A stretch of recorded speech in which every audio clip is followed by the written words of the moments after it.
right? That is the biggest camera downgrade you're ever going to get. So hopefully that's working now and you can hear me.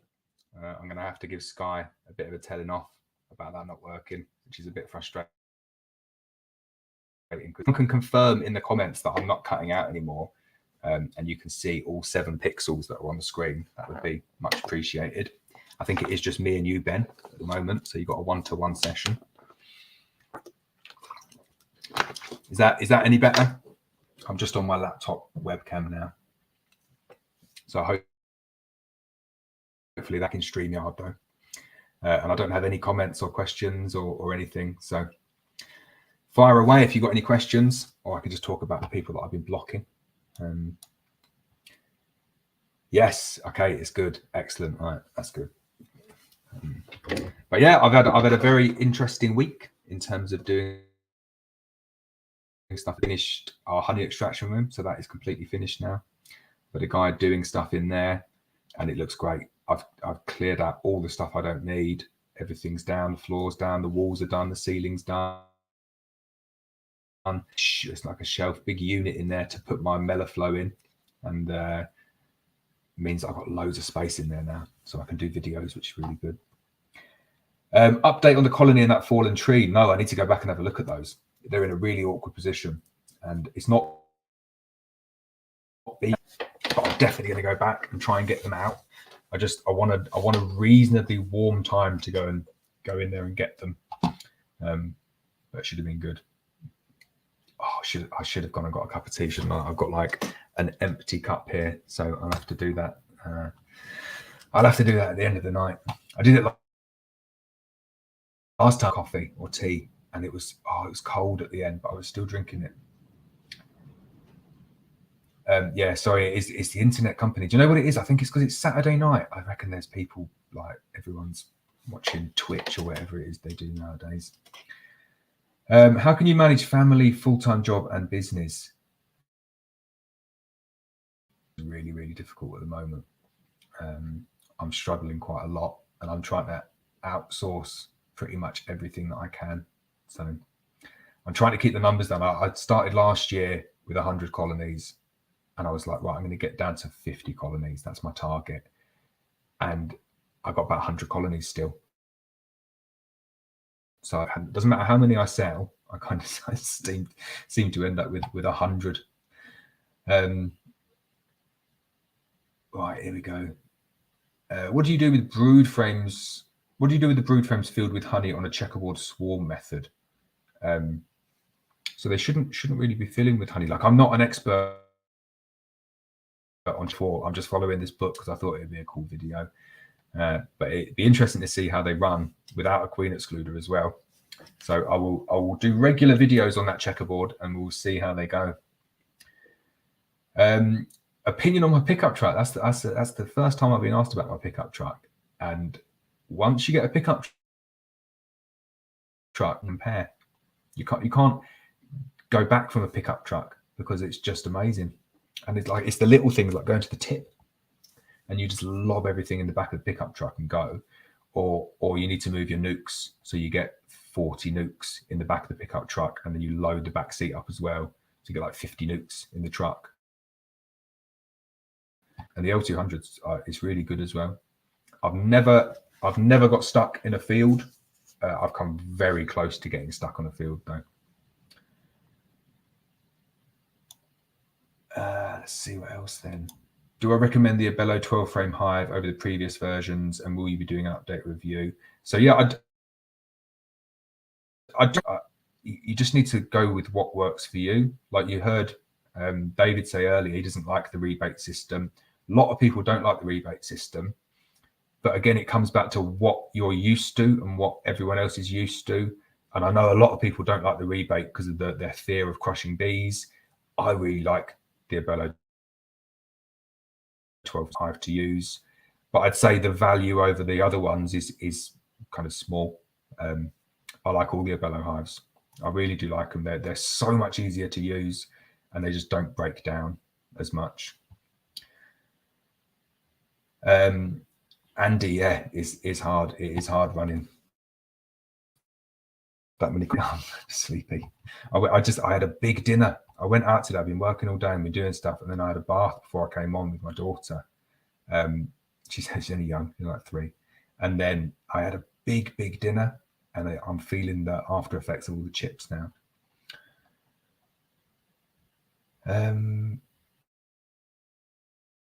Insulated your hives this year, but have read vastly different opinions on whether it's good or bad. What is your take? There's no possible reason ever to think that insulating a hive is bad.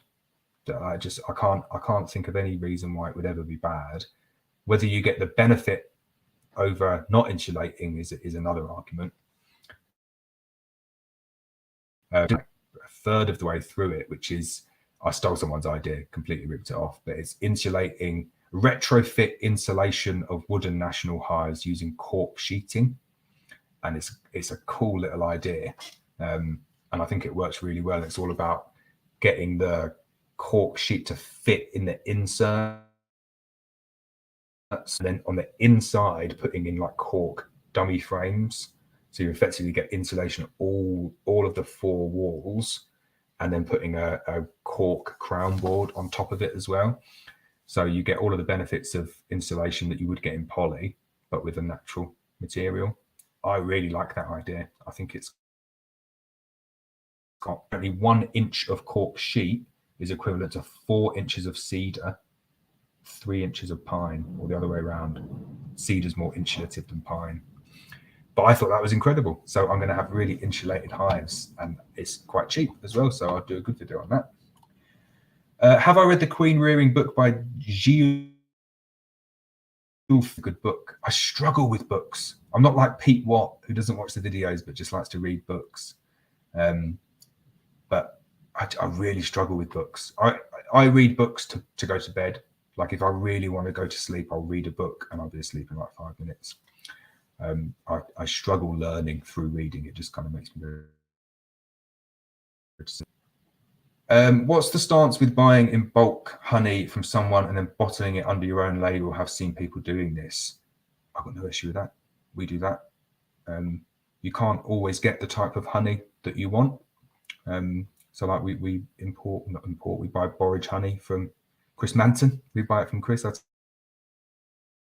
told you about a great bee farmer, very generous with his information. You should definitely, everyone here should follow his Twitter feed. His Twitter feed is like a gold mine of beekeeping tips. So if he sees a surge, I can say to him that it was because of my stream, but he's well worth a follow. But I don't see any. Yeah, there's no problem with it. You just need to be complete sight on your labels as to what you're doing. Like you look at all of the big companies like honey packers, that's just what they do. They don't. Hilltop Honey doesn't have any bees. The London Honey Company doesn't keep any bees. Black Bee Honey, I think they do keep some bees, but they buy honey from people all over the UK. So positive and say we buy honey from all over the UK and we trace it back to the beekeeper. And this is Dave from Norwich's hives, and he's into tennis or whatever. And turn it into a positive. So I don't think there's anything wrong with it. I think what there's definitely something wrong with is buying in honey and saying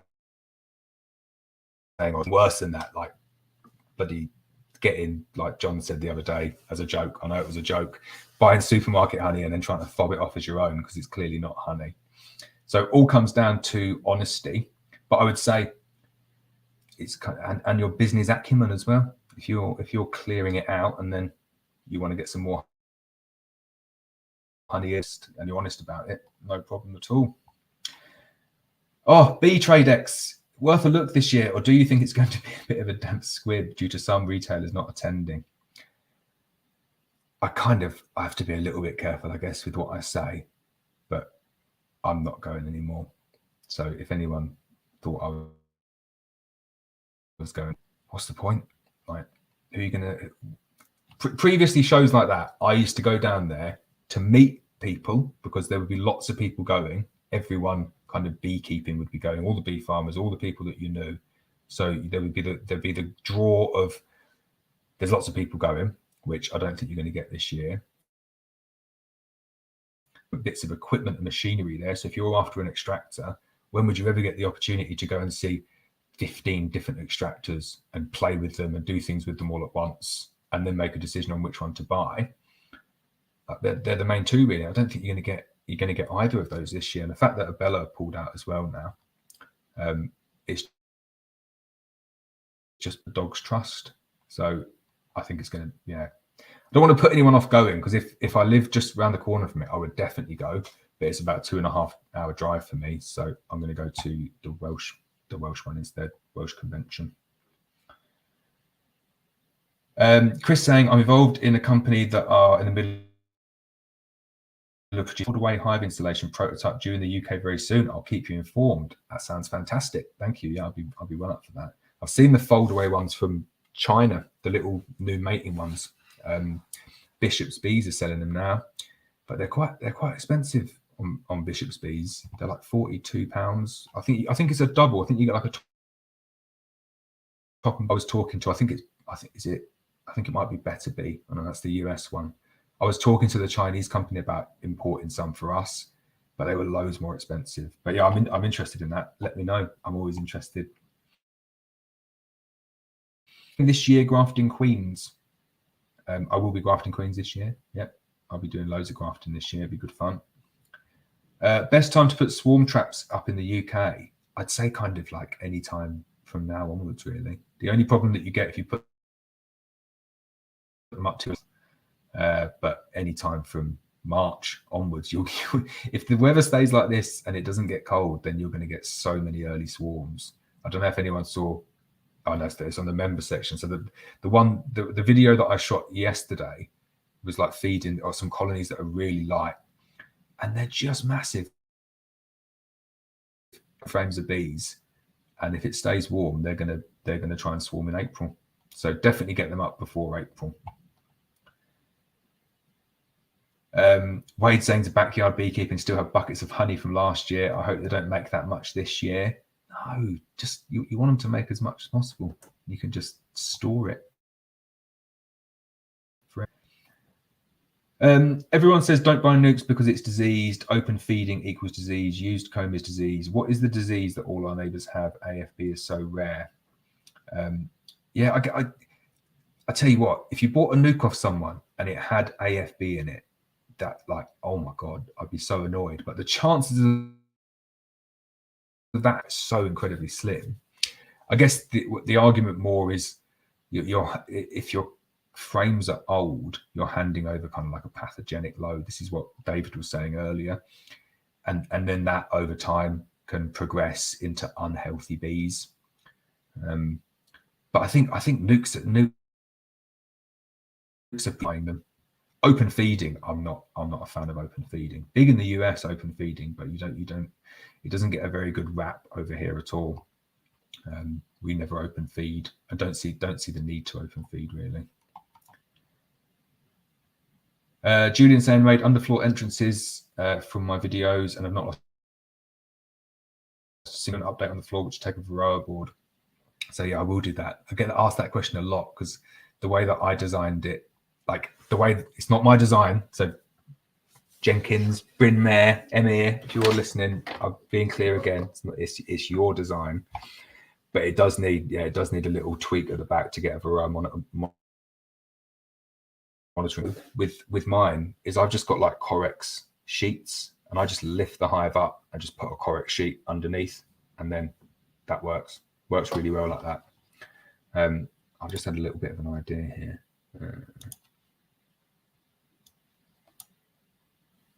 I thought that was going to light me up and make me look a lot better. Blackwater honey. Have you seen the insulating paint which promises to hold in heat? No, I've not seen that. Sounds a little bit dangerous if it's going to hold in all the heat, but I'm up for trying it. I'll give it a go. Send me a link. I'll have a go on that one. Have you ever purchased hives? I've come so close to buying stuff from them so many times, and oh my God, they sucker you in with their low prices. And then by the time you get to the point where they've added on delivery and then insurances and then customs and duty and import and VAT, it's not as appealing as it originally seems. the little mating nucs that I bought, I was looking at them on Alibaba, and it was, I think, like £3 each, something like £3 each. And I was thinking, that's cheap, £3 each. I'll get a few hundred, because I think that's what they wanted as the minimum order, and then I can just sell some. And then by the time you got to like have to ship them all in each, and then I got them from Bee Equipment for £7.50 each, including the VAT. So I knocked the VAT off, and it took me down to below what Alibaba were going to get them in at. So I think unless you're ordering like tens of thousands and you're getting the price down at like pennies, then it's not something that I can really manage. Alan saying, you prefer Langstroth to Nationals, but what do you think of commercials? I've used them with National Supers. So Thorn are giving me a commercial beehive to try this year. I've never kept them in commercials, but I know a lot of people do them. I'd say it's more common for bee farmers to use commercials than Langstroths over here. So I'm very popular, and the fact that you can use them with National Supers is good because they're very close fit. So I've not really got a massive kind of opinion on commercials, but I will do because I'm getting sent one soon. Azadullah, if I pronounce that correctly, can I make a split and still get a good honey harvest? Definitely. If you make a split without a shadow of a doubt, you really can. Like for example, Rob, you're going to get a shout out pretty much every single stream. But Rob Tallis, he bought nucs from us last year, and I can't even remember what the figures were now. But his stacks, he had 7 supers on a nuc. So he got a nuc in April, and come July, August, he had supers full, and I think it was like 150 jars of honey he got off it, and that was from a nuc. So if you split a colony in April and take a nuc with a mated queen, you essentially end up with a nuc that you would buy from someone. Completely dependent on the weather and the climate and the forage, but you can. Just don't split them too hard. HMF potentially forming when making sugar syrup. How do you prevent this? So I don't make my own sugar syrup. That's how you prevent it, definitely. And then when I do make my sugar syrup, I don't boil it. So I use the drill method, and then I put hot water into a drum, and then I add sugar, and then I just drill it. So you're never, which is quite hot. It's probably like, I don't know, 50 degrees C. You only really get HMF forming when you start, like, you've got sugar syrup on the hob, and you're like boiling away at it, and then it gets quite bad. But yeah, you can make 2 to 1 sugar syrup with cold water, as long as you keep on agitating little kind of recirculation pumps. Joe's like, so many questions. Love it. How many splits could I comfortably make in a year from one jumbo Langstroth? I don't know.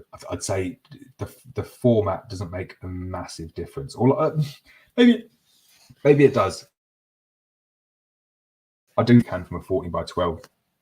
Without a doubt, it's easier from a smaller. The shallower the frame, the more splits you can seem to be able to make from it.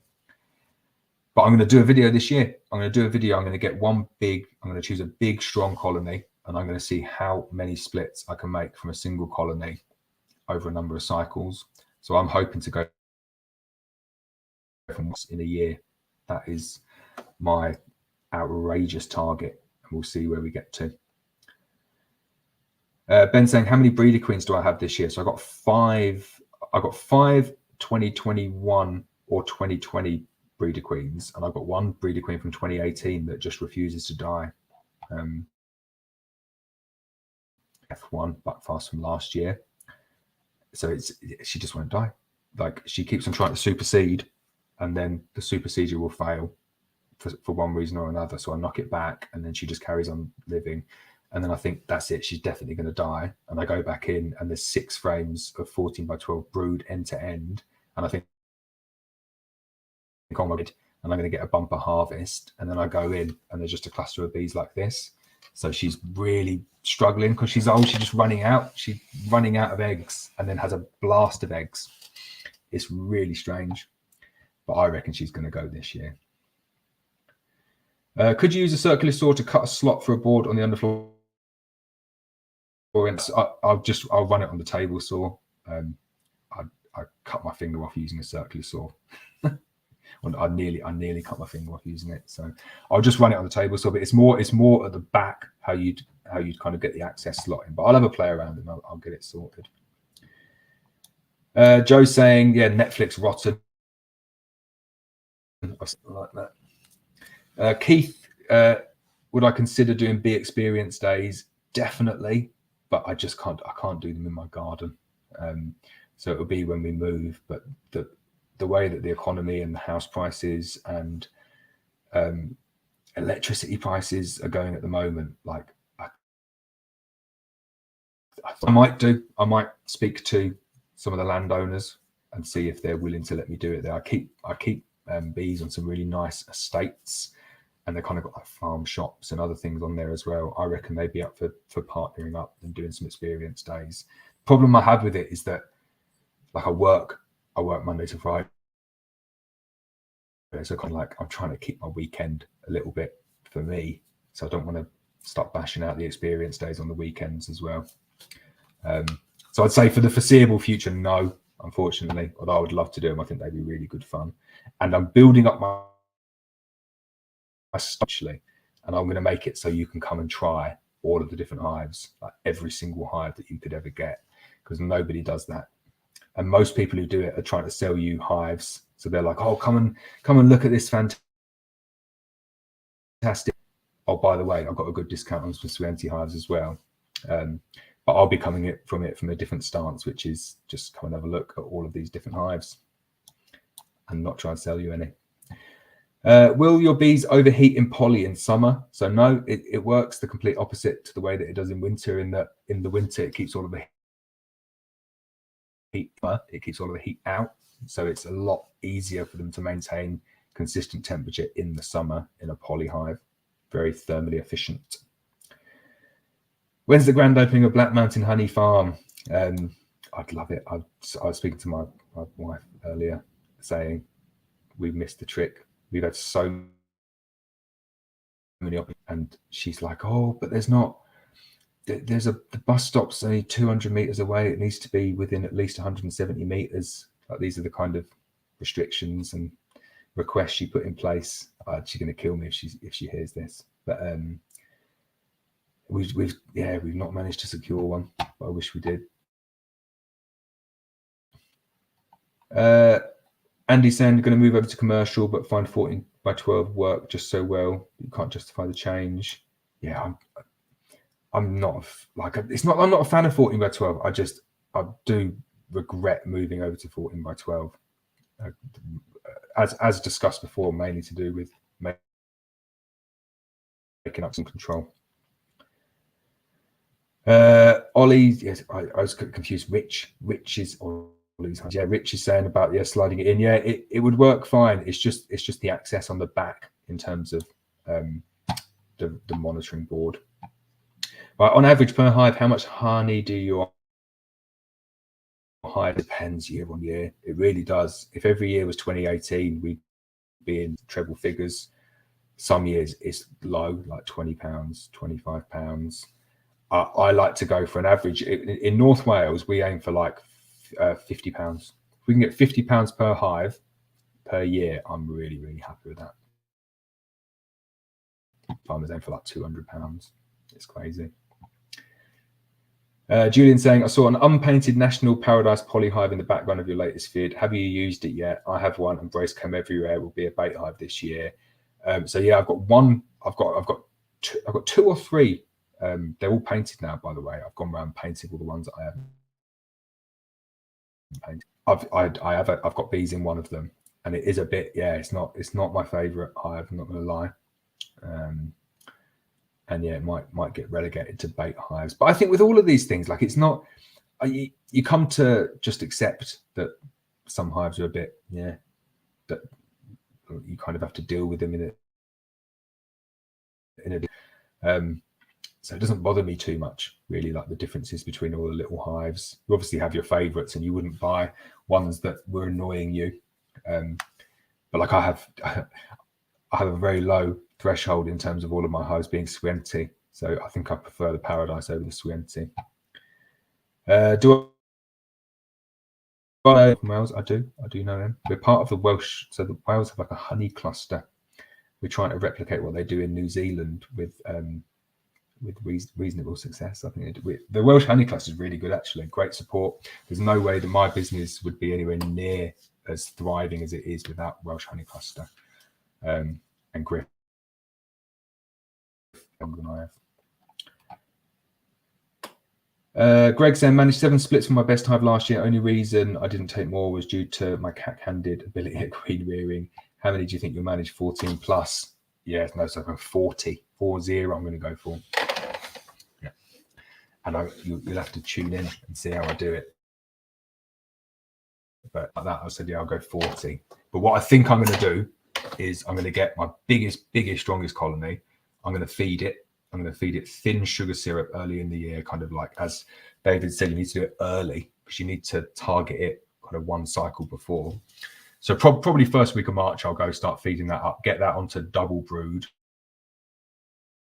On that too, I want to do it in not a Swienti one because I want the extra frame in there. So I'll do it in poly because I think the poly builds up a lot quicker. But I might do it on the 12 frame poly. Be a good build it up to get it to a point where it's over 24 frames, and then I'll split that down into 12 2-frame nucs. And then what I'm going to do is build up those 12 2-frame nucs to the point where they're at 6 frames, and then I'll split them again into 24, and then hopefully I'll get so we're talking kind of 48, and then I think maybe some of them not going to take so well, so I'll round it down a bit. I'd say it's doable though.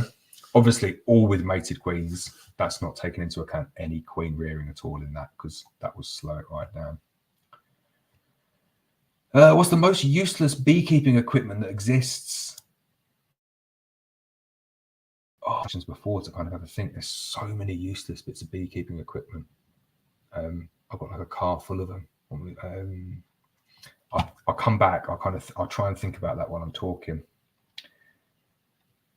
Am I putting my produce prices up because of inflation hikes at the moment? I think a lot of producers, including myself, will have to. They've got to, because the pressure's incredible from everywhere, isn't it? So we've not put up our retail prices, but we've put up our wholesale prices on honey. We put up our cost of queens by £1. Max amount of hives you'd put in one acre. I'd say rough rule of thumb is you really wouldn't want any more than like 20 as a max. I'd say 12 is a better figure. Kind of 10 to 12 would be a good figure. I know a lot of bee farmers that say, yeah, 20 is way too many, but it is completely dependent on the amount of other bees and beehives in that. Oh, thanks, Joe. Best beekeeper. I love that. Thanks for the compliments. Do you think imports from other countries should be banned to protect from diseases and pests? Right. So David answered that question. No, I don't think they should, because we've been part of the EU for however many years. We've had free movement of goods and animals, and small hive beetle hasn't made its way over here with 40 years of imports. So now that we've got the ability to block them, why is it suddenly going to come over anyway? How did Varroa get over here? That didn't come over from a queen.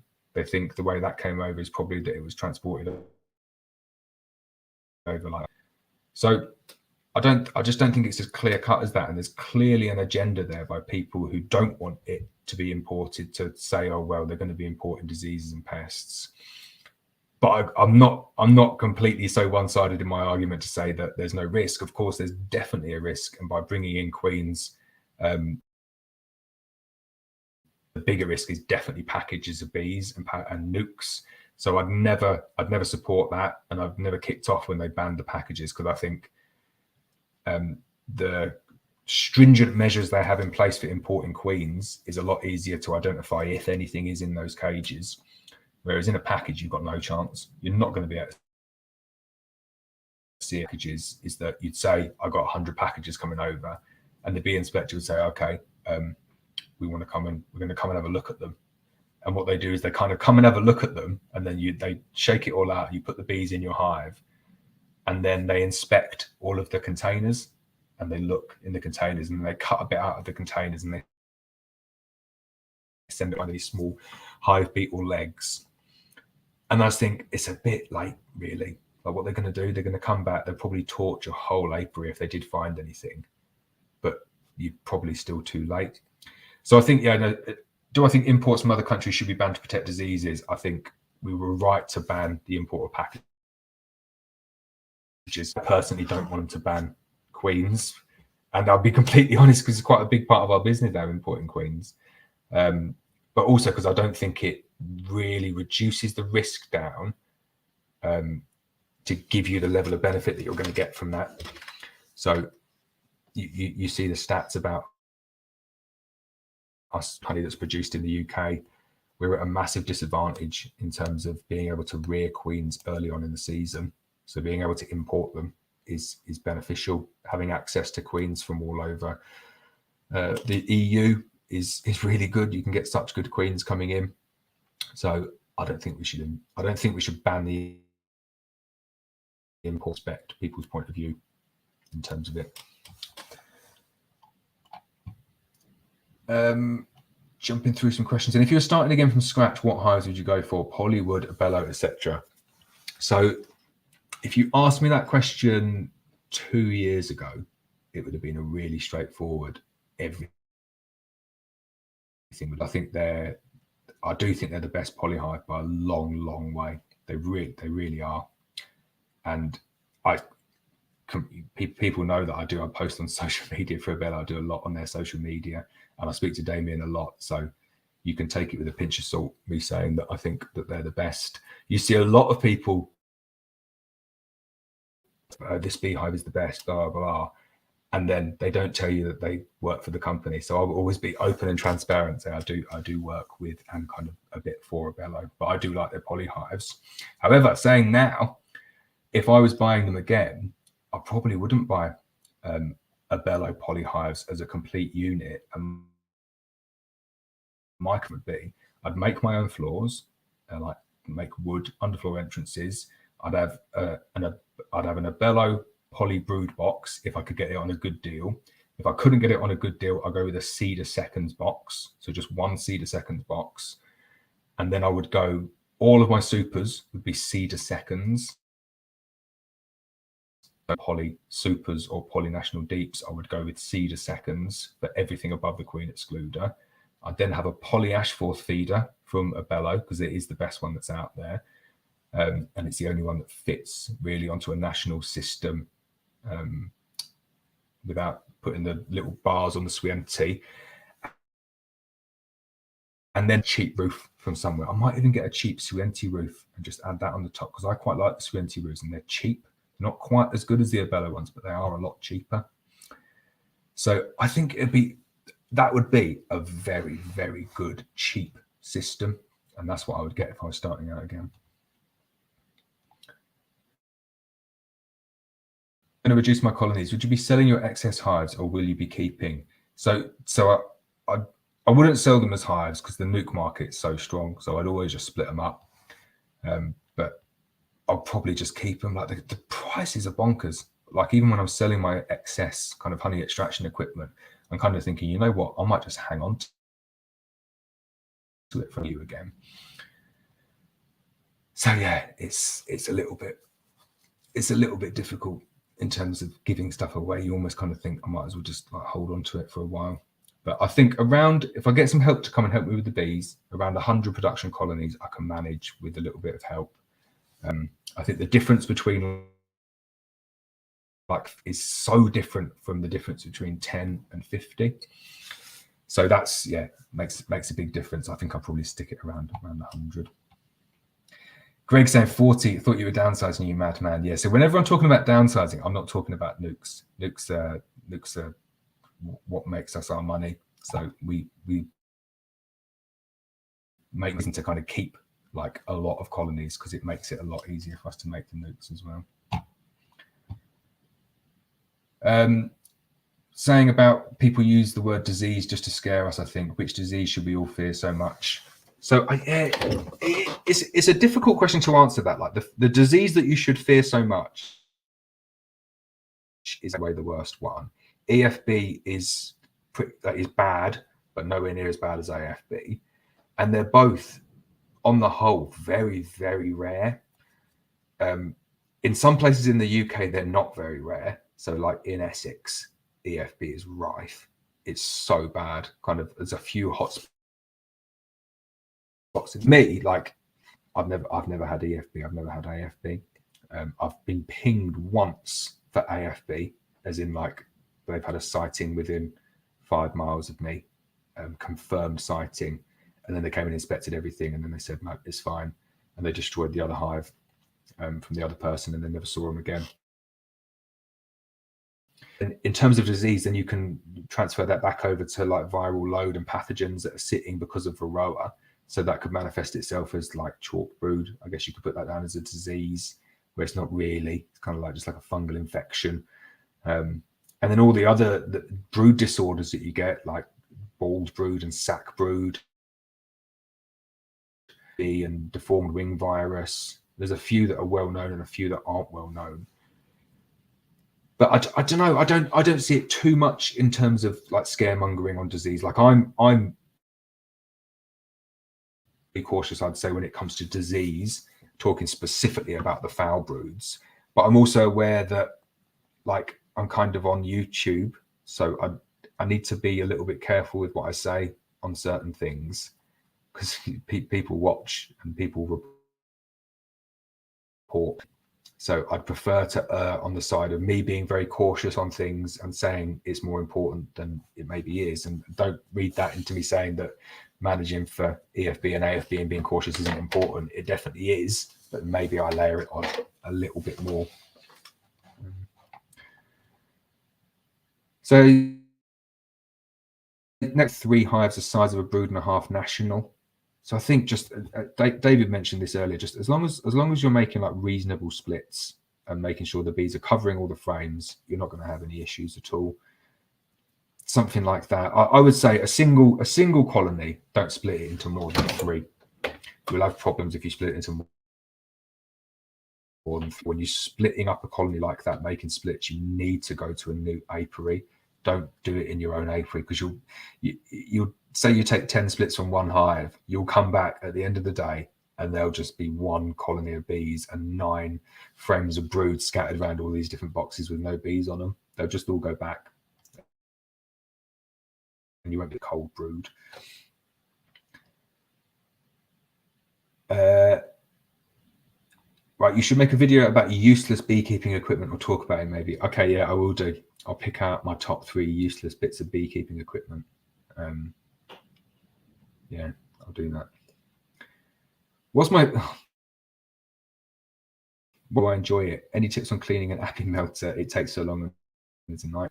That's 2 very different questions in one. So I'm a project manager, and I do kind of enjoy it. Yeah, it's different from it's different from beekeeping. It's weird, kind of in the summer, like when it's sunny outside and I'm in the office looking out, I'm just thinking, oh, it'd be great. And then when it's like pouring down in January and I'm in the office, I kind of think, oh, I'm going to get a cup of tea. I'll sit down and type some emails. This is great. So it depends on the time of the year. Any tips on cleaning an appy melter? It takes so long and it's a nightmare. Oh, tell me about it. It is a nightmare, isn't it? But I do have some tips. I've done that video like 3 times, and every time I go to do that video, I can't bring myself to do it because it's such a difficult job cleaning it. But what I do is I fill it up with water, like pretty much brim it, like maybe like 3 or 4 inches from the top, turn it up to the top temperature and give it like 24 hours on top temperature, like skin. And then I let it go cold. So let it go cold, and any scum will sit just like on a single layer on the top. And then I empty out all the water, and then I get like a Stanley blade on a scraper, and I scrape off everything, like everything down all the way. And then I've got some like food grade degreasing, cleaning, whatever it is product, but it cuts through it all really nice. Spray loads of that on, let it go. And then just a few cycles of just cleaning it down using the scraper, but it takes ages. Any tips for getting queens to mate properly? No, or no tips. Just manage the things that you can control, which is like good nutrition, and making sure, yeah, that's it really. Grafting, feeding them well, and then tips for getting them to mate properly. Just kind of nature, can't really do anything.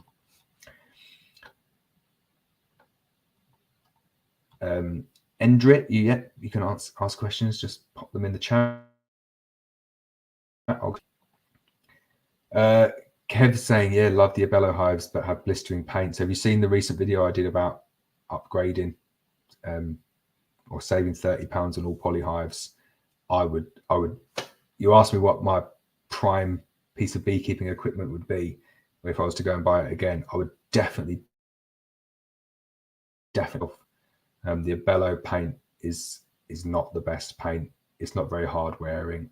On the roof, it's a bit of an issue because water sits on it and it blisters. And the problem with it as well is that you can't spray paint over it. You can't use an oil-based spray paint over a water-based masonry paint like that, because it makes a real mess like that. And you can't sand it off. So you just kind of have to keep on touching it up, sand, chip the paint off, and then just kind of rough it up a bit and just paint over it. It's a bit of a bummer. I said to Damien, I said buy them in unpainted and spray paint them yourself. He said he can't. He said they're really strict on what they can put on a beehive. And then it's something that I hadn't really thought about in terms of his perspective was if a colony dies, so he sells a beehive to someone and then their colony dies, and it's happened to him before, they come back and say, right, can I see the data sheet in terms of to be used in contact with bees? And he said, well, I need to make sure that I can comply with that. So it's not, I don't think it's the best paint that they use, but it complies. But I would definitely say buy them unpainted and spray paint them. Endrick saying, how would you treat a colony that is still alive but the weather was so pooped inside, and if they can take a clean flight, will it help? So you get a lot of that. There's not really much you can do. What I would say is the big, strong, healthy colonies seem to be able to hold it in a lot better than weaker colonies. You look at kind of bees in Canada or somewhere cold, they seem to get through winter without tremendous amounts of dysentery if they're healthy bees. There's something wrong with them. Might be Nosema, but not always Nosema. But yeah, could be something like that, and less to do with the fact that they can't get out. But it's never nice. I've got a colony like that at the moment. Not good.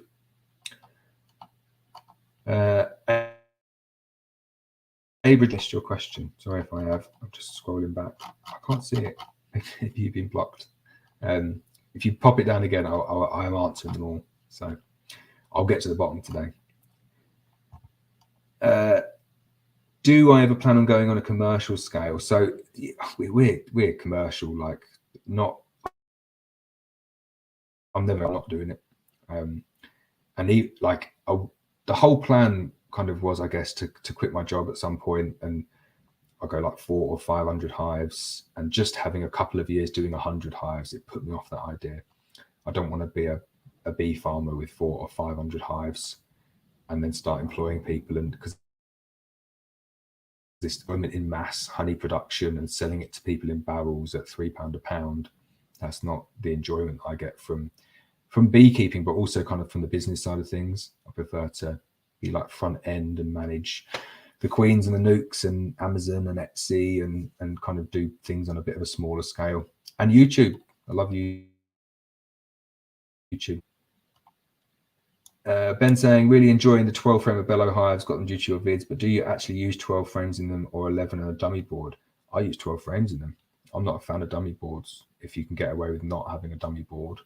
So in the Swienti, you have to use a dummy board because the bloody sizing's rubbish.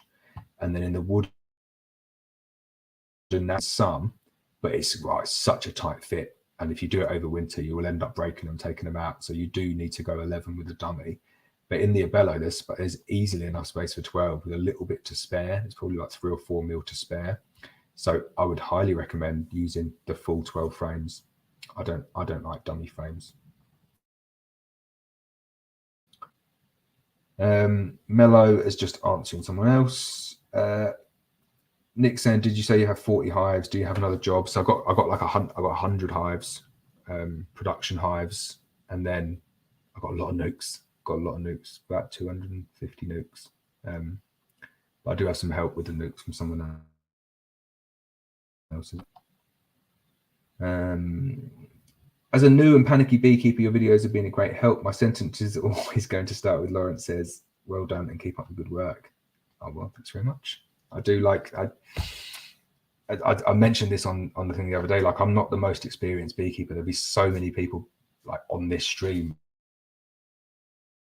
I'm just quite vocal about my opinions and put it on YouTube. So I'm always willing to learn from other people. But I'm glad that my videos do help. Is anyone ever any closer to writing a book for bees about what they're expected to do? Yeah, it would be good, wouldn't it, if they could learn to read and actually could be exactly the same year and they just do 2 completely different things. With my hive, have I thought about just bars as 10 frames of £40? I'm gonna get a top bar hive, have a play around with a top bar hive, but no, I've not thought about that for the hives. Video recently about how to heft a long hive or how not to heft a long hive. But I've got the 2 Danish buckfast queens, kind of breeder queens. They're not breeder queens, but I'll do a little bit of breeding from them. But oh my god, they look so good. I can't believe how good they look. I'm very excited. As Varroa management or queen restriction, I've never heard of that. So send me something about that. That sounds interesting. And no, I've not done that. How many hives for an artisanal honey for friends and family? I'd say, I don't know. It doesn't matter how many you choose, you'll end up with 4 times the amount anyway. So I try and keep it to single figures. Oh, no, I probably won't. I just don't have much time to go to shows, so I have to pick and choose. And this quite far away, the honey show, it was like Sandown Park, I think, wasn't it? Have I ever thought of creating a close environment for bees and putting some flowers and stuff around and then heating the place up so the bees can take a cleansing float? I don't know. No, I don't think so. I sold 40 nucs to one guy last year. And he clearly knew what he was doing. Like Peter was his name. Really, really nice guy. He drove all the way up from down south somewhere. And he'd lost all of his colonies. I think he'd lost like 50 colonies in a single winter. I said, how have you lost 50 colonies? Like, what's happened? Someone nick them or vandalism? He said, no, I put them all in the greenhouse and just trying to like give them somewhere warm over winter. And then he just came back one day and it was all dead, like every single one dead. I just thought, oh, just imagine that bit of work and then coming back and they're all dead. But I think trying to mess with the temperature of like the outside I just don't think it's going to end very well. So I wouldn't do that. James from London. Hello from London. I lived in London. And I haven't been back for about 10, although I still speak like a Londoner. Looking at 20 colonies next year, is it worth getting a decent oxalic acid vaporizer as a long-term investment, or is it an unnecessary expense? I'm unsure on the time saving. 100% yes. Get a Sublimox, get a Provap, get one of the get like a gun type one, not a one type one. Great investment, saves you loads of time, makes it so much more effective. It's really, really good, well worth the investment. Eddie Thrasher, hello from Michigan. Hello. What was the exact spray pen I use? This is my most popular question. It's Quick Color by Rust-Oleum. Colors that I use brown, black, dark grey, and meadow green. There you go. Don't use Oxford green. Comes out rubbish. Cheers, Ben. I hear people saying that doing 9 frames in a super gets you more honey than 10, 11 frames. What do you think? So there's less wax. It definitely makes uncapping either in a machine or by hand so much easier if you can get them down to 9s. I know someone who says they do 8s. I can't get 8s. I think 9. I think 9s is the sweet spot. 10s is probably a little bit less troublesome. 11s is don't. I've got batches that I've not put on because I bought them in error. Bloody gutted. I didn't take them back. But yeah, 9s is where you want to go. Oh, is that the same one? Right. Best plant for honey yield, borage. Borage is good. Borage is great. Always comment down. All seed rape's fantastic as well, but it doesn't yield anywhere near as much as it used to. Hi, I'm Laurence Edwards from Black Mountain Honey. Sorry, I've got to cut them out. You've got to look at YouTube and you've got to look at the metrics. That is gone. I'll do it on live streams. I don't mind doing it on live streams. Andy's off to bed. As always, love the stream, love the channel, and thanks for the chat with David. No problem. Cheers, Andy. He's a great supporter of the channel. And again, if anyone here is not following Andy's channel, get over there and have a look. He does lots of good things on his channel. Blackwater honey. Lots of folks over here in Ireland saying, old school beekeepers saying only honey shows are worth entering. I disagree, as honey shows are basically overheated honey. I couldn't agree more.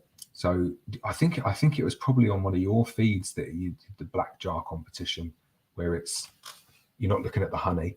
It's just give me your best jar of honey, put a black seal around it, and let's do some blind taste honey competition. So I would never go to a honey show or like any of the beekeeper ones where it's like, let's check the clarity, because it's just a load of old rubbish, isn't it? And I know that will offend some people, but it's not a load of old rubbish. So I'll retract that. I won't lose all the subscribers at once, because it's kind of like an art in itself, isn't it? Flavorful honey. They're looking to perfect that process of filtration and following the norms and getting the jar perfect with all the turns. And it's cool, isn't it? Like I can see how people would be interested in stuff like that. People collect stamps, don't they, and arrange them nicely. So I do get the appeal of honey shows. To do or enter though, and for me it's all about like the taste of the honey. So I like those black jar competitions, and I like the other awards as well. Are the winters normally mild where I'm at? It seems like it. Yeah, like globally, without a doubt, with the UK's mild, like it's in Wales this year. Like very occasionally see some frosts. I've seen and watch Andy's videos. They've had way bigger frost than we've had up here. It does seem to be very mild. Joe saying thorn. I always struggle saying thorn. I always want to say thorns. And the lady there tells me off every time I say thorn. So yeah, thorn. Thorn seem to have a monopoly over the wooden hive market. They're brilliant up. I think there has been some other companies pop up, Joe. So bee equipment are going doubling down on this big time. I've just ordered 30 of their wooden boxes in the latest sale. Obviously got Maysmore as well. Maysmore do a huge amount of wood, and they're made there, but bee equipment are properly on that, and they've spent a huge amount of money getting all of the tooling and the equipment in, and I've been pleasantly surprised by the qualities coming out of bee equipment. The boxes have been really good. They don't come with runners and they don't come with nails, which is a little bit okay to get some runners and some nails. It's pretty good, fits together nice. Any more bee business videos in the pipeline? I can do some more. It's just I constantly trying to do the videos that like appeal to the most people, and I think the bee business ones are they're just not as many people watch them. So trying to am I thinking of breeding for a hardness in your colonies that adapt over generations? How long quickly could that happen? So I do very, very minimal amount of breeding because I don't do artificial insemination. It's very difficult to do anything, because if I buy a breeder queen and then I run 50 F1 queens off her, that one's good at honey, that one's hardy, that one's so and so. All I can really do then is take that F1 queen and say, right, you're my new breeder queen. Let's take some grafts off you, and then I'm down at F2. So each time I do it, I'm diluting that gene pool further, and I just end up kind of at F3 or F4. I just got local mongrels. So I can't donation to take that F1 back up the line and then breed from it again. And I've not got the skills, unfortunately, in order to do that. But that's definitely what I want to do in the future. So I'm more reliant on speaking to the breeders who do the artificial insemination and produce the F0 breeder queens to tell them what traits I'm looking for that I want to carry down to F. And they're good. Like I'm well pleased with the F1 quality of queens that I get. Got some really good breeders. Do I restrict the queen laying in cycles to limit the varroa? Ever heard of the method? Yes, so I have heard of the method. So it's a good method. I know Richard Knoll did a couple of videos on that. And I think where amatraz becomes a real issue for resistance being built against it, that's where we're going to be in terms of the summer treatment. Will be lock the queen up, get them broodless, treat them with oxalic acid or afibioxal to knock down all of the mites when they're broodless, because you can go in and confirm they're broodless. Awful method, and I do think that's where we'll head if all of the chemical ones run out. So I think it's a good one. There's a big lavender farm nearby that could be an option for siting an apiary there. Have you got any experience of working lavender? Any thoughts? So no, I've not got any experience, and you just need to double check in terms of the kind of cultivars. I think some of the English lavender's not more like bumblebees. You'll have to double check on that. Massive in France though, like the French lavender is huge, and you get loads of honey from it. What has been the single most regrettable piece of advice you have followed, and how much of a setback for your growth has it been? That's a really good question. Take 5 and think about some of these. I'll have a drink while I think. I don't know.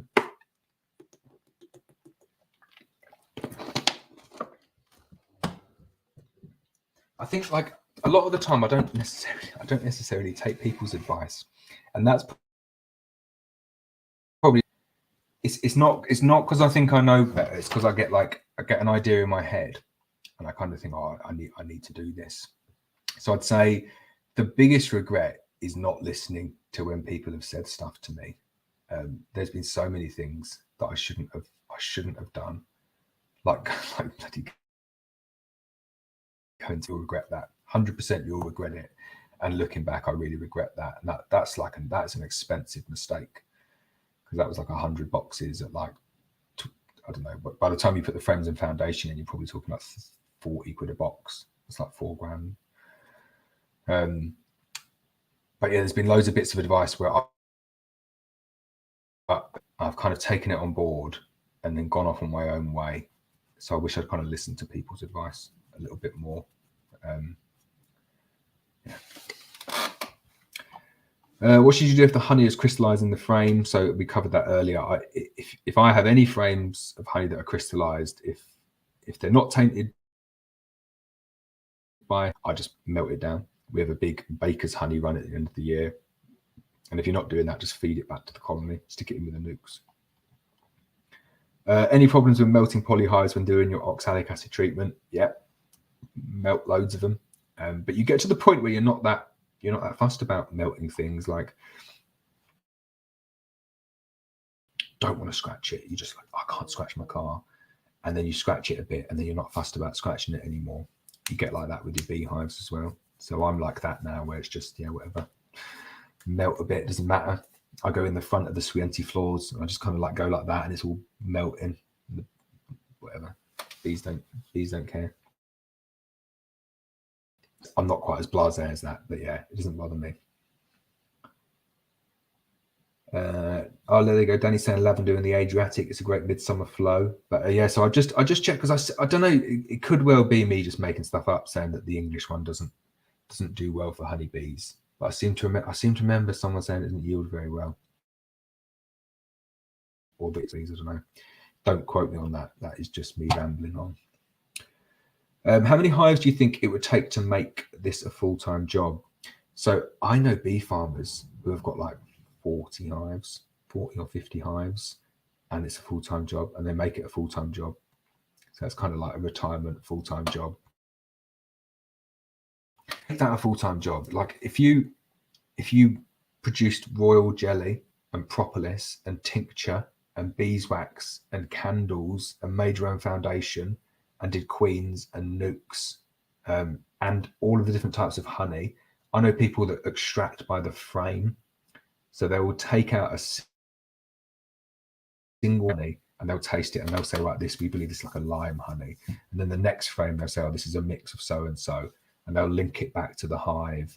So just like that's probably a full-time job for 2 people on 40 hives doing it to that degree. Or you could have 500 hives and you just go, no queens, no nucs, no hive products, just interested and sell it off for £3 a pound. So it's not as straightforward as how many numbers per FTE. It's all about what your business model is. I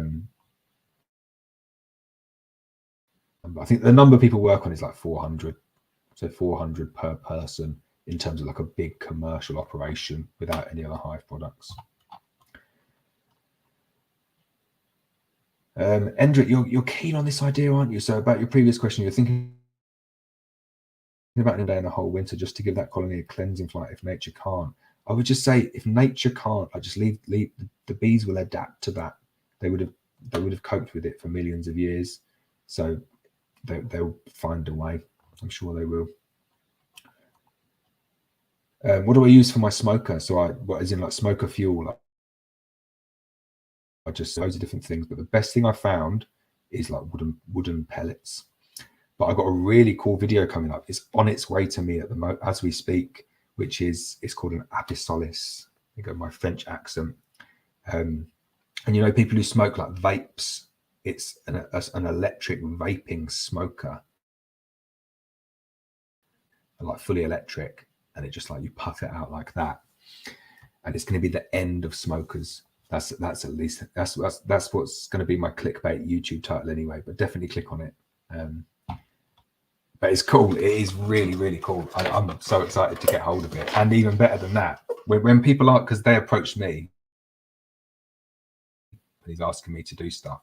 I got an approach from a home alarm system company the other day saying, can you do a review of our home alarm systems on your channel? And I was like, I'd love to do that, but I don't think the beekeepers would be too happy with me doing it. So I declined. But this one is good. When people approach you, you can get them. You can say it's going to take me a few hours. So what's in it for me? I'm not looking for any money or anything, but give me a free one so I can give it away as a competition prize. So there will be a competition prize as well. And I'll do it as a worldwide competition prize. How about that? It's like 250 quid, this smoker. So I'm going to do more and more competitions because I do think it's a good. I got someone from another country WhatsApp calling me there. I'll ignore that. James from London saying, not got any experience with bee inspectors, but I've gone from 3 to 20 colonies last year. Should I expect to visit? And is there anything I should be doing, regulations, etc.? No, I just get them on bee base, and just because they will find out about you. 100% they'll find out about you, and just try and keep them in your good books. You keep them in your good books or whatever. So Luke's saying, thanks for the happy remote advice. When are you going to sell me one of your bottling machines? You don't need to. I've got a 5 with your name on it if you don't. Selling my second bottling machine. It is a godsend because I run it side by side. So me and my nephew do it together, and it works so well. We just sit there just doing it all together. So you do need 2 bottling machines, definitely do.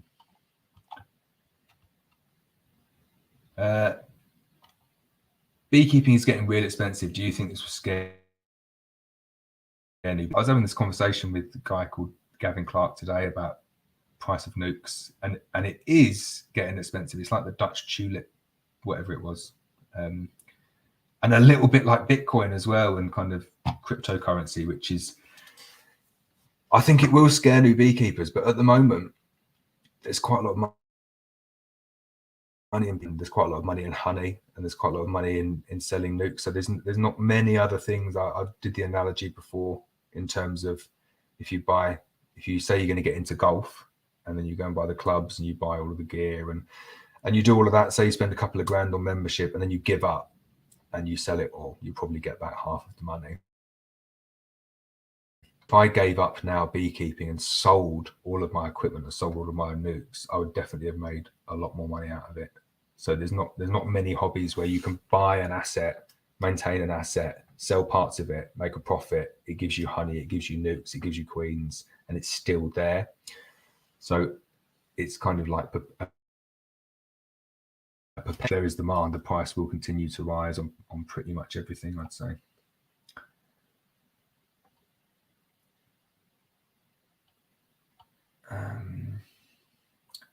John saying, hello from Montreal. Thank you so much for videos. I watch them all and learn things that can apply for our climate. Has anyone ever caught a swarm in Quebec? I think that's a question for the group there. Endrit's having difficulties writing long questions. Sorry about that. Every beak thinks he is the best. It's a sickness between beekeepers. So I like to think I'm different. Like, I definitely don't think I'm the best. I'm best. Like, I really am. Like, I rush things. I make a lot of mistakes. I do things to fit in with my lifestyle, and the fact that I can't dedicate myself full time to bees. So I'm definitely not the best. I'm just the guy who's got a camera. He's got a fancy camera now. But yeah, there are millions of better beekeepers than me. With breeder queens, does the temperament depend on the area where the queens are mated? I have a gentle colony caught in a beta hive in my porch, bred from her in the same location. Bees horrible. So with breeder queens, it's you're like F0, you're controlling both lines, aren't you? So you're controlling like the feed side and the drone side. So you can control both of those sides, and then as you move down, it's less and less likely. So that gentle colony that you got there, you bred from it and it was horrible. But if you'd have bred 50 queens from it, you might get 5 that were incredibly gentle. You might get 5 that, then you might have 40 that are kind of somewhere in the middle of that. So every step further down you go, you get more variability. Doesn't mean that you're not transferring down some of the genetics. You're going to get a mix. You might get loads from one side and not so much from another side. It is all dependent on the local drones, though. And the local bees just aren't very nice. That's just the way it is. Like, you look at that tree, the colony that was in a tree stump. Bloody not bees at all. Scooch Gaming, I did a video on this one. How do you hydrate your bees? So we don't. So over here, you never have to feed water. They will just get water. They'll find it. There's plenty of water around. I appreciate that. It's not all over the world, so I have zero experience in that. Have I had any issues fitting a queen introduction cage into an Abello 12-frame hive? What you mean, like the big queen introduction ones, or the little? I've not had an issue, but I can look out for it. Blackwater Honey saying, I know you use the national hive system, but did you ever consider using a European hive system in order to get cheaper hives and frames, etc.? So no, not really. Like, I've always known that the money was in the nucs, and I didn't want to lock my nuc market by going down a non-standardized route, because it's not about the honey for me. It's never been just bash out as much honey as possible. Like, our business couldn't really run as it is without nucs and queens. It would have just failed, I think, by now, just solely going on honey, or I would have had to go up to viable, which meant I would have had to quit my job. So no, I think you do get it a bit cheaper, but it's the gap is not as much as it used to be either. So importing, now that with bloody Brexit, getting anything from abroad is difficult.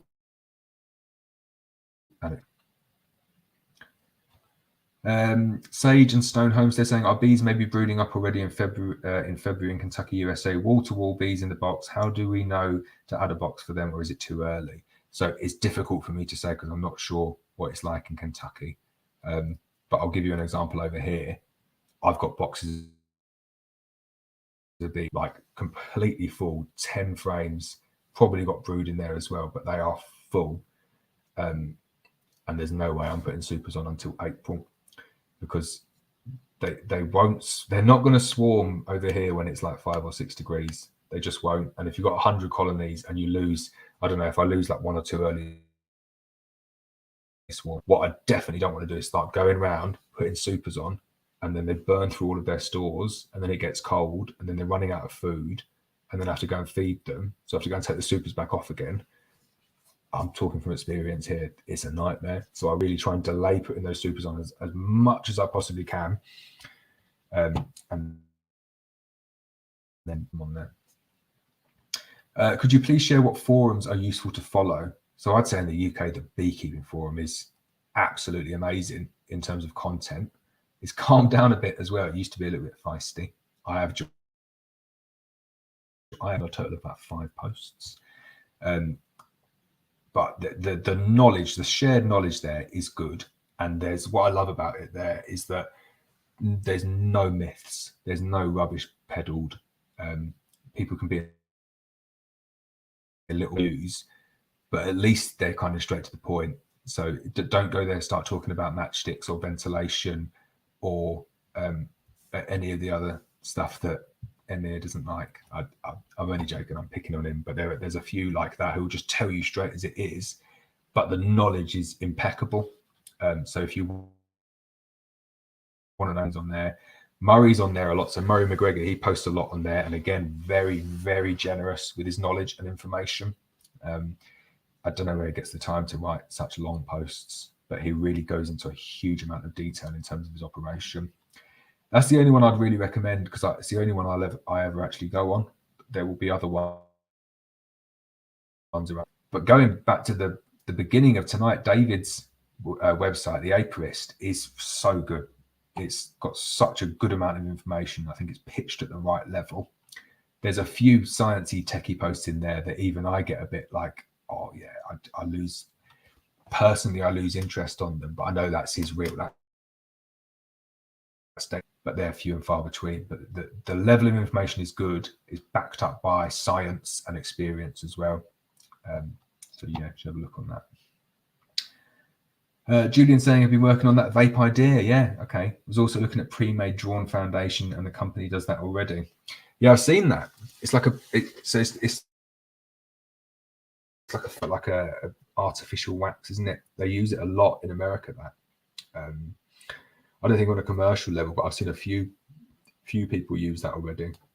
Always a little bit dubious over pre-drawn foundation or frames like that. But what I will say is that it's amazing the second or third year using drawn combs versus foundation. Like your honey yields just go up so quickly because the bees don't have to faff around drawing out foundation. They spend like you only get like a week or two like good flows kind of per spring and summer generally, and they spend it all just drawing out the wax foundation. Well, they just go bang, fill it with honey, and then you're trying to keep up with them. Yeah, Danny's saying about the water is crazy. I see it on YouTube, and you need to get them fed. I knew Andy couldn't resist coming back. Good to have you back. Yeah, I will do longer videos. It's difficult in the winter because the content, you can't really do too much bee related content. But this year, I'm going to reduce the number of videos that I post because I am posting too many. I've been doing like video a day at the moment. But I do film a lot at once. So I do keep them going, and I do see the winter as a time there's not loads of content about. But in the summer, I'll be reducing the kind of number of videos that I do, and I'll be doing more stitched up videos. So I'll be doing videos kind of shot over 2 or 3 weeks, 4 or 5 weeks if that's the case, and stitching them together. And then there'll be longer videos because they're to see it all the way through. Antoine, yeah, no problem. I will. This will be on YouTube. I put all my live streams on there. I'll stick a little cheesy thumbnail on, but you can come back and watch it at your leisure. One word to describe beekeeping. In advance, so I can come up with a witty response. It's a bit late for me at 10:30. One word to describe beekeeping. Challenging. There we go. Do I feed pollen patties before spring? No, I don't feed any pollen patties anymore. I've stopped feeding pollen patties because I've got nothing to build up for, really. The only one I might do the shake, but even then, I think I'd probably just prefer to trap some of my own pollen and just feed the pollen back in, as opposed to putting it in a patty form or doing pollen sub. And that's it. I'm done. I'm done on all the questions. So I'm back to the bottom again. So I'll give it another 5 minutes if people want to ask, because I've answered them all. But yeah, 2.5 hours in. I'm hoping the video is working a little bit better. It was a bit rubbish. People messaging me saying it was cutting in, cutting out. It looks quality from my end. I was thinking this is looking slick. But yeah. Plastic pallets, I get them from a guy around here.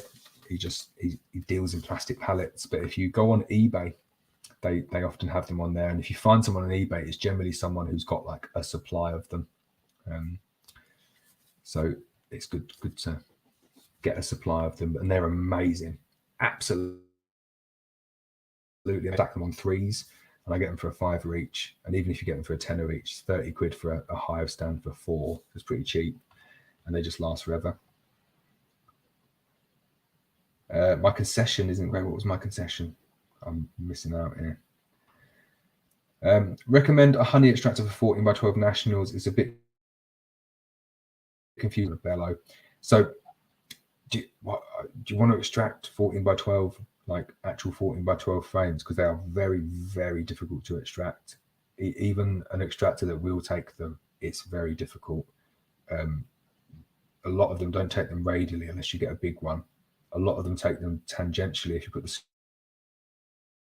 screen tangentially. I would not recommend extracting 14x12 frames, but some of bellow ones do. The 20 framer does take them. I think it will take 20 frames radially, 8 frames tangentially, and I think it takes the 14x12 tangentially.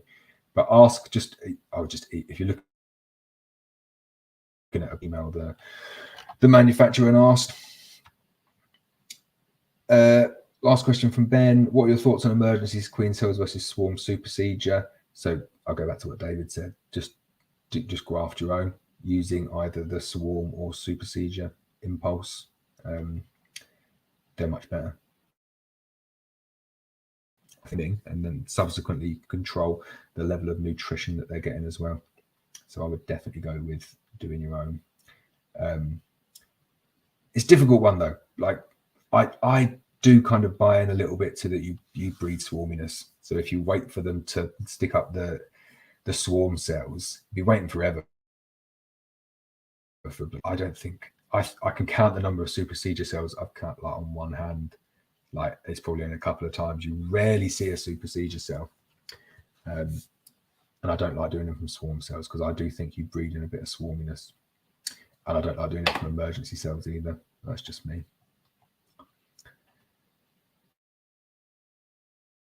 No worries, Andy. Everyone here, go and follow Andy's channel. It's good. Brooklyn's Honeybees. Get subscribers up. He's going to be on 1,000 soon. I love it though, Andy. I watched your video saying, "Oh yeah, not fussed about subscribers. Not interested. Just doing my own thing." And then you're straight on Beekeeping Basics saying, "Oh, come and have a look at my channel." I do find it resonated a lot with me, that video, because I'm so like that. And you do it is a mentality thing. It really is. My wife's all into this kind of like thinking about things, but I'm like it. If you get one day, you'll get like, some days I get like 80, 90 subscribers, and I'm like, oh, this is amazing. And then the next day you wake up and you've lost one, and I'm like, oh, I get more angry about losing one subscriber than I do get happy about getting 80 or 90. But then I try to turn it around and I try to think, you know what, if someone doesn't want to subscribe to my videos, or they want to unsubscribe, then fine. Like, enjoy watching the videos. So it's all about like kind of quality over quantity. But you'll be on 1,000. Like, it's what's crazy is the curve in terms of like April, May, June, July, August, or maybe not August, April, May, June, July is when everyone watches beekeeping videos. So it really does. Do I use the Nico system or Genta for queen rearing? What is the best in your opinion? So I've never used the Genta. I do use the Nico, and I quite like the JZBZ cups as well. Do you know what? I don't think any of the systems are very good though. Like system, because I just don't think they're very good at all. And I've seen Thorn do this now. They've got a new. So what really annoys me is like on the queen rearing frames, like on the Nico system, you have like, it's always permanently there, the bit that pops off, and then the little cell that goes in. And there's no, like, you can't really get like proprietary frames that kind of fit it all together. So then you're there with like a little bloody hammer, tapping it in and gluing it, and it's just a bit. JZBZ system, that's American and UK version of Z or Z. They're so much easier. It's just a nice straight bit of wood, and it just squeezes in and pops in. But then they don't have the roller cages that fit them, so there's just this kind of real mess. There's really good bits to some and really rubbish bits to the other. Someone needs to come out and just kind of with an all that works really well. And I would like to use like the roller cages from the Nico system with the JZBZ cups and the frames to fit together somehow. If anyone knows how to do that, that would be very good. No experience with plastic foundation. No. I've got a couple of hives that are going through it now. And on my flow hives, I've got some plastic foundation and frames coming for those. So I'm going to run those. Louise, when would you, oh, my connection's not great again. Okay, sorry. When would you do your last oxalic acid treatment? December. Yeah. But just because you haven't done it yet doesn't mean it's too late. So get in there and do it. But I'd say all of my colonies will have brood now. Ben saying not have the patience to do the grafting, so it doesn't take long. The grafting element's not that long at all. Like queen rearing, the whole grafting method is like, it takes like 8 months, but the actual time doing it doesn't take long at all, and it is the most fulfilling because grafting is difficult. It is really difficult, and then when you get it, it's really easy. It's like a knack. It is good fun though. Yeah, that was a good video with the cows there as well, licking my car and scratching. Okay, I will do that, Julian. Google beeswax drawn foundation production machine and select comb on demand video. Is it cool? I'll have a look at that. Gary saying, hi, Laurence. Read a recent article about UK honey and couldn't believe that we import 95% of our total honey and supply 5% from the UK. Not sure if those figures. You see loads of different figures knocked around for the differences between the supply and demand, or the supply versus what's imported. But you're never going to, the people who want to go and buy 50p a pound honey in Aldi or Lidl and they just want something sweet on their toast, they're not going to change. They're never going to. So I don't think that's so much that there's not enough beekeepers to supply the demand. It's just that there's not enough people wanting that kind of honey. They just want something sweet. You can hear Jasper in the background. He's kind of saying, come on, what are you doing? Get off the laptop. Stop talking to that stupid laptop. Danny's saying you can trick them to supersede, but it has to be done right. Done in spring with good food and drones. It's about brood pheromone. Yeah, I've seen that. You can also trick them to supersede as well, just by cutting off a queen's leg, something like that. There's loads of different ways just to kind of get them to do it. And it's good. Like a colony that supersedes itself kind of every 3 years is such a desirable trait. 6 months is rubbish. If they just don't swarm and then 3 years later they just chuck up a single supersedure cell, they're the ones to breed from. Have you ever caught a beehive while at work? I have 3 of them. No, I haven't, but I tell you what I do have near work. So I go, like I work in, I won't tell you where I work, but I work in the UK somewhere to go and get a sandwich. And on the way to the shop, I go past this like estate. And in one of the air bricks, there is the strongest colony of bees you've ever seen. If you go there on a warm day, like, I'd love to go and do a cut out there. It's phenomenal, the amount of bees going in and out. And it's, I don't know, I guess it's just quite a poor area. He's not cutting them out. And they've been there for about 2 years now.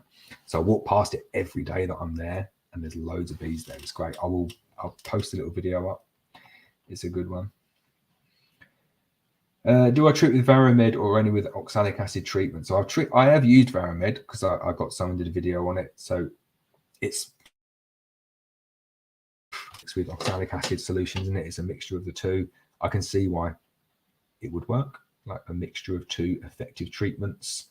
I do think like the best treatment is the sublimation oxalic acid is incredibly effective. And I think combining that with a brood break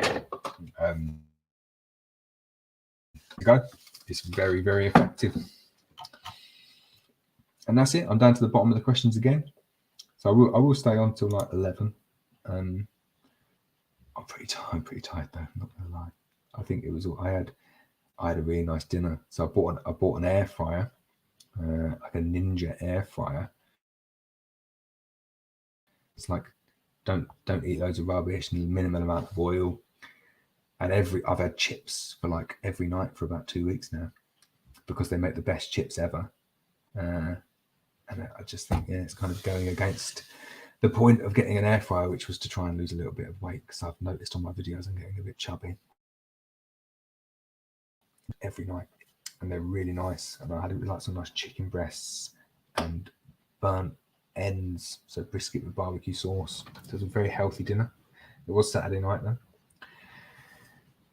Kenny's saying, looking forward to getting the bees out of the fallen tree. Yeah, a lot of people message me about that, when you're going to get them out. I would definitely go back and do it. It's a very popular video, that one. And I do notice it, like on YouTube, cutouts and collecting wild colonies is what people want to see, preferably with blonde hair and good makeup as well. I think that does help. But yeah, the videos go down quite well, don't they? So I'll try and, if I didn't work, didn't have a job, I would do loads more videos like that. I would just be sitting at home just waiting for the phone to go, saying, right, let's go, there's a cutout or there's a swarm. And even for the ones where you get there and there's other beekeepers there, I could just go and cause mayhem and film it. That would make a good video. It's funny, you know, I've got into some calls, and you get there and either someone else is there already and then you have an argument with someone. I don't go causing arguments, but I've had it before where like someone calls you up, says, oh, there's a swarm here, can you come and get it? And then you get there and then someone else pulls up like 10 minutes later, just as you're trying to get it in, and they're like, I was coming to get this swarm.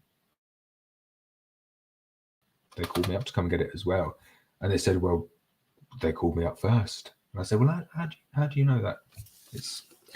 People get it is good fun. Swarm wars. That's a BBC Three program all day long. Swarm wars. I would be all over that. How have I gained my knowledge? Is it books, courses, forums, or self-taught, or a combination?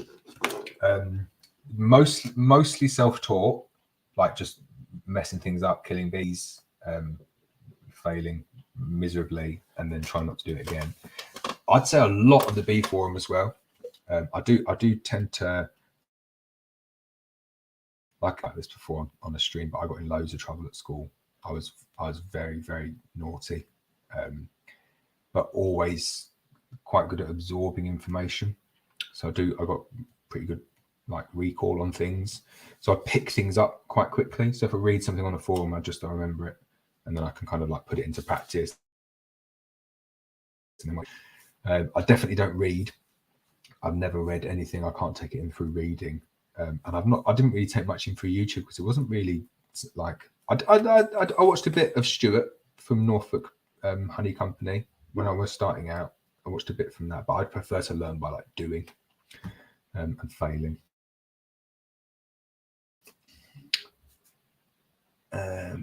Salmon fillets in the air fryer. Yeah, that sounds nice. I like that. Showing the love for the bees. Yeah, brood break with a cover on the cage, and at the same time trick them to supersede, get 2 to 3 cells and sublimate after it. Yeah, that'd be good skills. On the wild colonies, are they Varroa resistant swarm? It's the $64,000 question, isn't it? I'd say probably both. You're probably going to get both there, maybe more the latter. It is funny when people say, I know that there's a wild colony in this tree, and I know there's been a wild colony in this tree for 30 years because I've seen them all the time. If they swarmed, like 2 minutes, if you're not watching that tree for 2 minutes, you've missed it. So unless you've been watching that tree for 30 years non-stop, there's no way you can say they haven't swarmed.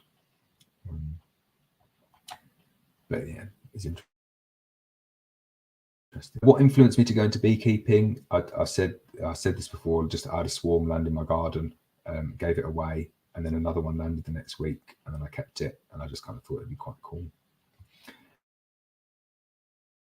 In the group the other day, most useless beekeeping equipment, entrance feeders. Yeah, entrance feeders is a nightmare.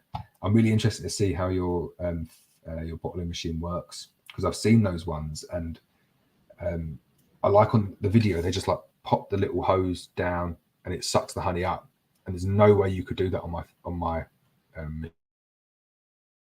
machine. But it's not got enough suction to pull it up. But I'm hoping for you, because you've got the narrower diameter, you can get the suction on it, because it will make your life so much easier being able to do it at that height and not have to worry about the head difference between the tank and where the machine is. So for me, I have to have the tank up here and then the machine down. Tank up here, I want to be like tank or like bucket, and then the machine up high. So I'm interested to see how it goes for you. JK Photography saying, my hive is super busy with multicolored pollen coming in. Is this a problem this time of year? Also, is it true everyone having a problem with Varroa this year? Great news. Doesn't mean anything. That's a common myth to think that everything's fine, or they're rearing brood, or there's definitely a queen in there because there's pollen coming in. I've had colonies without a queen, like no queen at all, and they'll pile the pollen in. No brood, they'll pile the pollen in. Like they're opportunists, they'll just take it in. But very good news, because it helps build them up. It gives them good stores. Also, is it true about everyone having a problem with Varroa this year? I'd say yeah, it probably is. I reckon the Varroa levels will be higher this year, just due to the fact that they've not had a prolonged cold snap. Prolonged cold snap really does a Varroa. So you see the curves, they're exponential like that. So if you don't get that stop gap where they can't reproduce, it just keeps them going up. So I think there'll be some quite heavy losses.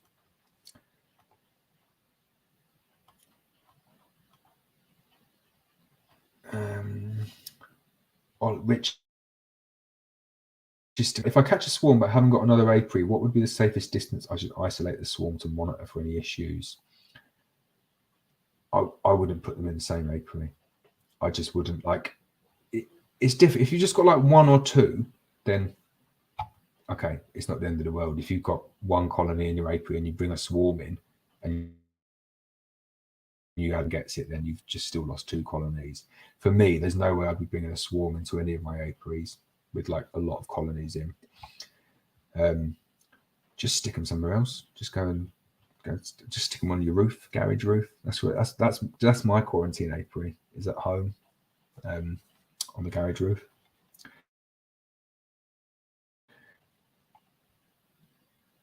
Greg saying, you've had a fiddle. I think it's still gravity fed to a point. Just fix the valve issue. He pays a saviour. Good stuff. Blackwater honey. No, I've not done any trap outs. I've tried to do some trap outs previously and failed. They're very difficult to get them right. So tempted to go and knock at that place at work and just say, can I just do a trap out here? Because they'd be up for it because they don't want the bees there. But they are hard to do. You'd have to do a bit of drilling and to like get some whatever the chemicals are they use to try and entice them out. But I think it would be a good video with a colony like that and a trap out. You'd end up getting like 90% of the bees. You wouldn't get any of the brood, obviously, because it's a trap out, and you probably wouldn't get the queen. For me, that'd be worth it. But for them, it'd be annoying, wouldn't it? Because it'd just look like the colony. Oh yeah, the colony's gone. Oh, there's just a little cluster of bees left, and they just grow back again. All the brood will hatch, and then again. But they are notoriously difficult trap outs, but good fun. Right, I'm back down to the bottom of the questions again. So unless any more questions come in, I'll just have to carry on talking about my air fryer and what I had for dinner yesterday. But I'm surprisingly tired at the moment. Like I did a full day's work and filmed some videos, and then was doing the honey extraction room, and I've been doing that all day today. And I've been laying out loads of honey as well. You can see like I'm knackered. You're saying you have to see ways of doing trap out. Like a lot of them are done with cones, aren't they? So you're kind of everything can get out, but it's difficult for them to get back in. And then seeing people like strapping up nucs next to it, putting it in the same place. There's a lot of different ways of doing a trap out. And a lot of different. Any tips for a new beekeeper? That is the most open-ended question in the world. But I would just, I'd say my number one tip for a new beekeeper is just try and learn new things, try new things, and realize that a lot of people have an agenda, as opposed to their own experiences with other things that they haven't tried. But just have fun with it. It is good fun.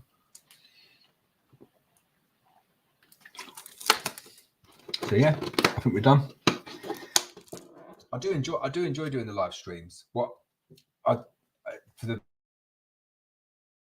people, I will do them more regularly. And what I'm going to do is kind of, instead of writing back to everyone's comments, I will elaborate a bit more because people ask good questions, and I get a lot of comments I have to go through, getting like, I don't know, 100 comments a day or something like that. And I like to get back to everyone, but it is a bit difficult. So I'm going to cover them on a lot, just quickly nip in and answer 100 questions or two, and do it on a live stream. So I've seen a couple of people do it already. If you've got a question, if you put it at the beginning in like bold text saying this is a question, answer this question. More detailed answer as best as I possibly can for your question, opposed to a little comment. Someone is selling a whole apiary of 15 hives and I'm a new beekeeper for 2 years. Should I take it? Definitely.